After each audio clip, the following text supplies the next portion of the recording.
सोप्या पद्धतीत घरातल्याच वस्तूंनी इझी मिक्स झटपट व्हेज रेसिपी. मटर नाहीतर फुगून घेतलेले वाटाणे, शिमला मिरची कट करून, फ्लावर, गाजर, बटाट कट केल्यानंतर लगेच पाण्यामध्ये डिप करून घ्यायचा आहे, नाहीतर काला होतो.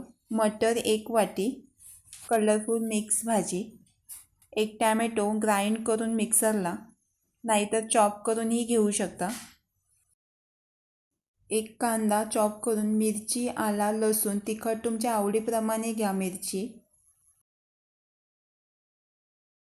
पॅनमध्ये थोडा तेल, जेवढ्या भाज्या कट करून घेतल्या त्या तेलावर फ्राय करून घ्यायच्या 2 ते 4 मिनिटे.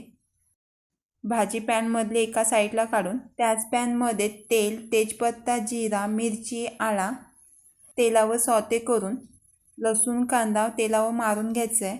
कोणत्याही व्हेज भाजीमध्ये दगडफूल जर मिक्स करून घेतला तर छान टेस्ट येते. टॅमॅटो प्युरी मिक्स करून सॉते करून घ्यायचं आहे तेलावर. जेवढी तुम्ही भाजी तेलावर सॉते करून घ्याल तेवढी टेस्टी छान येते. तिखट मसाला, गरम मसाला, हळद, रोस्ट करून घेतलेली जिरा पावडर. यामध्ये जर कोणती भाजी मिक्स करायची असेल तीही ॲड करू शकता. तेल सोडतपर्यंत फोडणी फ्राय करून घेतले. फ्राय करून घेतलेली भाजी मिक्स करून 2 ते 3 मिनिटे सॉते करून भाजी ही पटकन शिजते. तेलावर फ्राय करून घेतल्यामुळे थोडाच पाणी ओतून फक्त सॉफ्ट करून घ्यायची आहे भाजी. चवीपुरता मीठ मिक्स करून 4 ते 5 मिनिटासाठी झाकण देऊन वरून कोथिंबीर. सोप्या पद्धतीत आणि घरातल्याच वस्तूंनी मिक्स व्हेज भाजी. व्हिडिओ आवडल्यास चॅनलला सबस्क्राईब, लाईक आणि शेअर करायला विसरू नका आणि खायला आणि बनवायला विसरू नका.